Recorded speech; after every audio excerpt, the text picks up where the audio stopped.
ఐఐటీలో triple ఐటీలో BTech చేయాలనేది మీ డ్రీమా? అయితే ఇది ఇండియాలో ఒకే ఒక యూనివర్సిటీ వల్ల సాధ్యం. అదే జేకే లక్ష్మీపతి యూనివర్సిటీ. ఇప్పుడే సంప్రదించండి.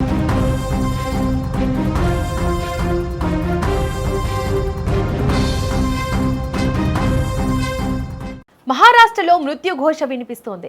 రాయగఢ్ జిల్లా అంబైనాలి ఘాట్ రోడ్డులో ఘోర ప్రమాదం జరిగింది. ఒక ప్రయాణికుల కారు అదుపు తప్పి లోయలో దూసుకెళ్లింది. ఈ ఘటనలో 8 మంది ప్రాణాలు కోల్పోయారు. నిమిషాల వ్యవధిలో జరిగిన ఈ విషాదకర ఘటన స్థానికంగా కలకలం రేపింది. ప్రమాద తీవ్రతకు కారు నుజ్జునుజ్జైంది. సతారా జిల్లాకు చెందిన 8 మంది వ్యక్తులు కారులో ప్రయాణిస్తున్నారు. వీరంతా దాపోలి ప్రాంతం నుంచి తమ సొంత ఊరికి బయలుదేరారు. ప్రయాణం సాఫీగా సాగుతున్న వేళ అంబేనాలి ఘాట్ రోడ్డు మలుపుల వద్ద పరిస్థితి మారింది. ఘాట్ రోడ్డు కావడంతో డ్రైవర్ వాహనంపై నియంత్రణ కోల్పోయాడు. వాహనం ఒక్కసారిగా రోడ్డు పక్కన ఉన్న లోతైన లోయలోకి పడిపోయింది.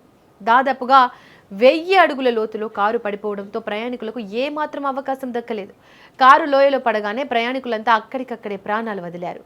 ప్రమాదం గురించి సమాచారం అందుకున్న వెంటనే పోలీసులు అలర్ట్ అయ్యారు. హుటాహుటిన సంఘటన స్థలానికి రెస్క్యూ టీం చేరుకుంది. లోయ చాలా లోతుగా ఉండడంతో సహాయక చర్యలకు కొంత ఇబ్బంది కలిగింది. తీవ్రంగా శ్రమించి మృతదేహాలను బయటకు తీశారు. ప్రమాదం ఎలా జరిగింది, డ్రైవర్ తప్పిదమా లేదా సాంకేతిక లోపమా అనే కోణంలో పోలీసులు దర్యాప్తు చేస్తున్నారు. ఘాట్ రోడ్డుపై ప్రయాణించే వారు నిత్యం అప్రమత్తంగా ఉండాలని అధికారులు హెచ్చరిస్తున్నారు. మృతుల కుటుంబాల్లో తీవ్ర విషాదం అలుముకుంది.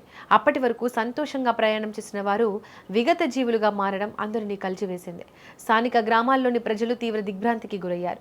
పోలీసులు కేసు నమోదు చేసి దర్యాప్తు వేగవంతం చేశారు. అయితే ప్రమాదం జరిగిన తీరుపై పూర్తి స్థాయి నివేదిక సిద్ధం చేస్తున్నారు. మృతదేహాలను పోస్టుమార్టం నిమిత్తం తరలించారు.